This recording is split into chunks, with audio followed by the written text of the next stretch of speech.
In broad daylight, he was handcuffed simply for looking suspicious. But what the officers didn't know was that the black man they had arrested was, in fact, a judge. The very next day, he would be the one to preside over their case, exposing a deeply flawed system that had failed them all. What happened next will absolutely shock you. But let's rewind and start from the very beginning. In the vibrant and bustling downtown of Silver Springs, Officer Bradley and Officer Carter moved through the streets, their every step radiating a sense of superiority. This wasn't just a job for them, it was a performance, one where they felt empowered by their status.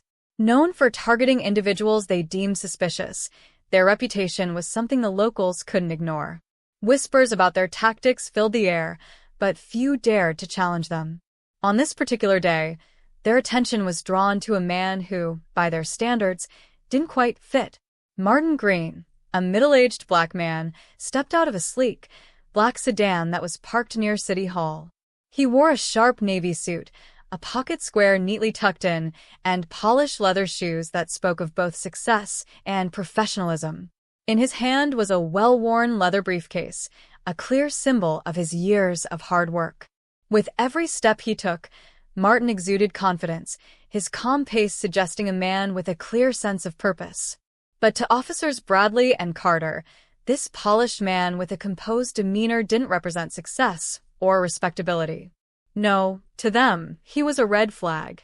"Sir, stop right there," Bradley barked, his hand hovering near his holstered weapon. His voice was harsh, filled with the weight of presumed authority, a tone that was clearly sharpened by bias. Martin paused mid-step, turning slowly, a flicker of disbelief flashing in his eyes. His composed face betrayed only a momentary hesitation before he calmly responded, "Officers, is there a problem?" His voice was steady, measured, with no trace of panic, so much so that it unsettled the officers.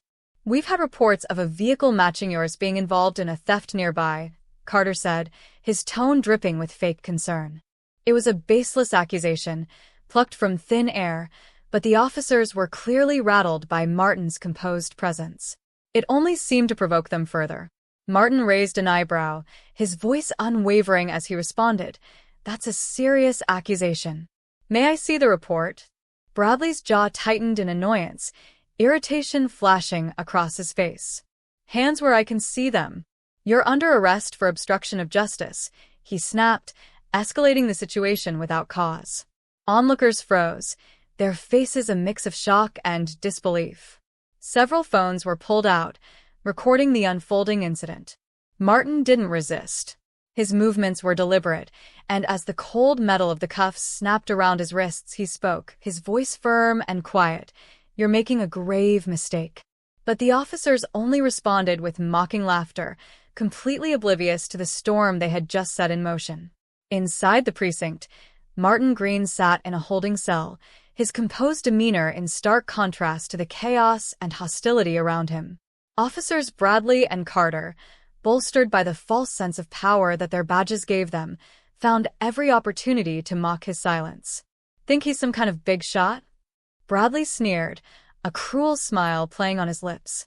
Carter joined in, his smirk wide. "Guess he thinks staying quiet makes him look innocent," he added with a chuckle. But Martin's stoic expression remained unchanged. His silence only deepened the unease in the room, making the officers increasingly uncomfortable. His calm and quiet resolve was not what they expected, and it unsettled them.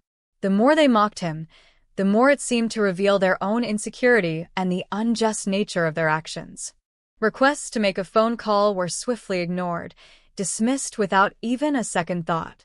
Instead, Martin was subjected to hours of pointless questioning, questions that seemed less about uncovering facts and more about asserting dominance over him. The officers were more interested in maintaining control than actually getting to the truth. Meanwhile, outside the walls of the precinct, a completely different story was unfolding. Videos of Martin's arrest, captured by bystanders, began to spread like wildfire across social media.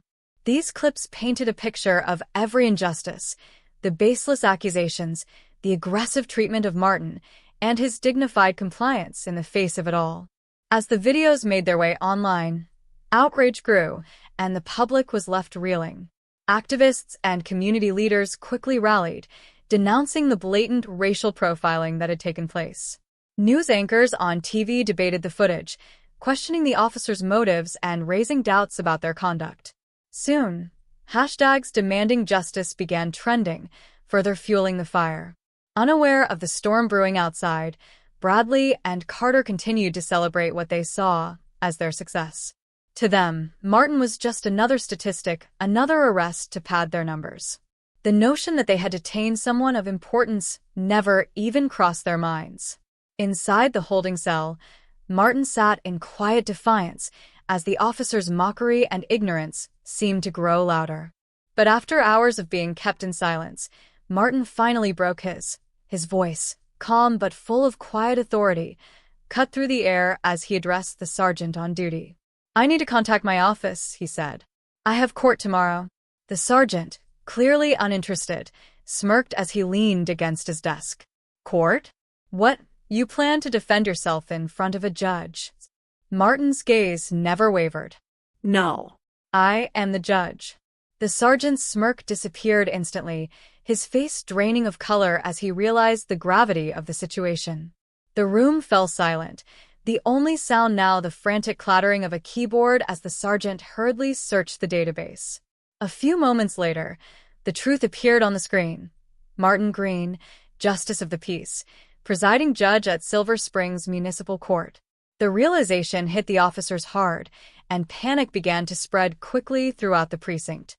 The storm they had unleashed was about to turn on them, and there was no way to avoid the consequences of their actions. The next morning, the courtroom buzzed with anticipation. Journalists crowded together, trying to get the best angle, their cameras ready to capture whatever was about to unfold.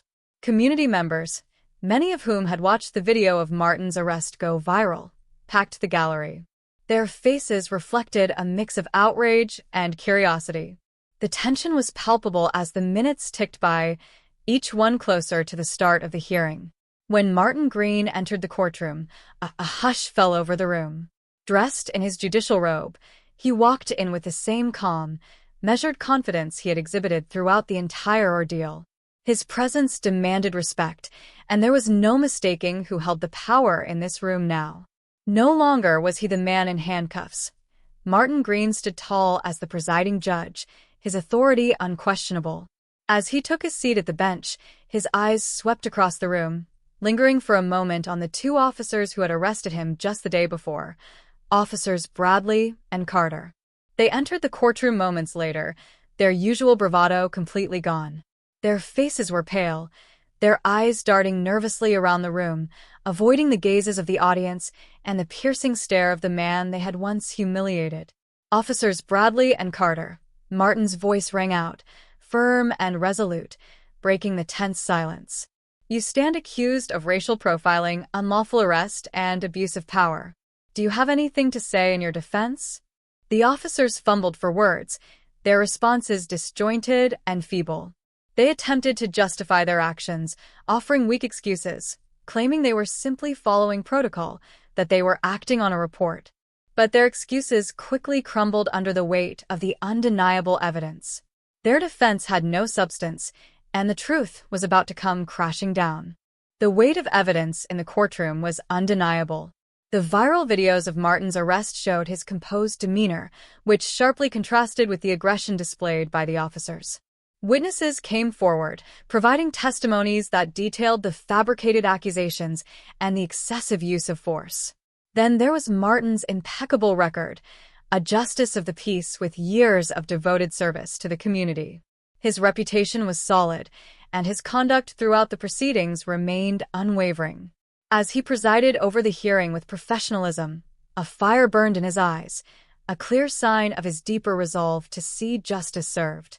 The irony of the situation was palpable, hanging heavily in the air. The officers had arrested a man who was on his way to meet with the mayor about reforming the very system that had wronged him.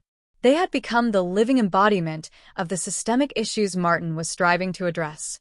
By the end of the session, it was evident that the truth had completely unraveled the officers' narrative. Bradley and Carter were now exposed for their actions, their credibility shattered. The verdict came swiftly, and it delivered a message that resonated throughout the courtroom. Officers Bradley and Carter were suspended without pay, pending further investigation.